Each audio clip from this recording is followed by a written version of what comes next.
Voici une histoire vraie, pleine de suspense, souvent surnommée l'affaire Taman Shud, un mystère non résolu qui a captivé des générations. En décembre 1948, sur une plage isolée de Somerton, près d'Adélaïde en Australie, un corps est découvert étendu dans le sable. L'homme est bien habillé, portant un costume impeccable, mais il n'a ni portefeuille, ni papier d'identité, ni signe de blessure visible. La seule chose inhabituelle, une expression de sérénité sur son visage. La police commence une enquête pour identifier le défunt, mais toutes leurs recherches échouent. Ses empreintes digitales et ses dents ne correspondent à aucun registre connu. Plus étrange encore, toutes les étiquettes de ses vêtements avaient été soigneusement découpées. Quelques jours après la découverte, les enquêteurs trouvent une valise abandonnée dans une gare proche.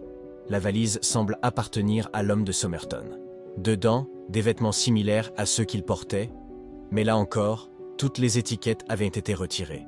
On y trouve également un étrange outil qui ressemble à une aiguille de cordonnier. Quelques semaines plus tard, un nouvel indice émerge. Un petit morceau de papier dissimulé dans une poche secrète de son pantalon. Sur le papier, 2 mots en persan, Tamam Shud, qui signifie terminé ou fini. Après analyse, on découvre que ce fragment provient d'un livre rare de poésie, le Rubaiyat d'Omar Khayyam. La police lance un appel public pour retrouver le livre correspondant. Par miracle, un homme se manifeste. Il dit avoir trouvé un exemplaire du Rubaiyat dans sa voiture, quelques semaines avant la découverte du corps. À l'intérieur du livre, on découvre un étrange message codé, composé de lettres et de mots en désordre. Les cryptographes les plus brillants de l'époque, y compris ceux des services secrets, n'ont jamais réussi à le déchiffrer. Lors de l'enquête, une infirmière nommée Jessica Thompson est interrogée. Son numéro de téléphone était inscrit dans le livre.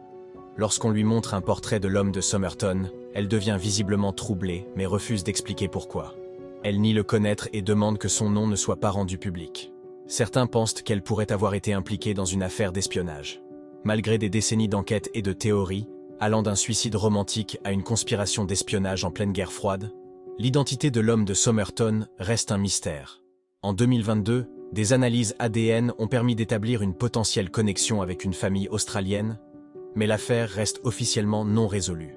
Ce mystère, mêlant indices cryptiques, espionnage possible et identité secrète, continue de fasciner des enquêteurs amateurs et des experts du monde entier.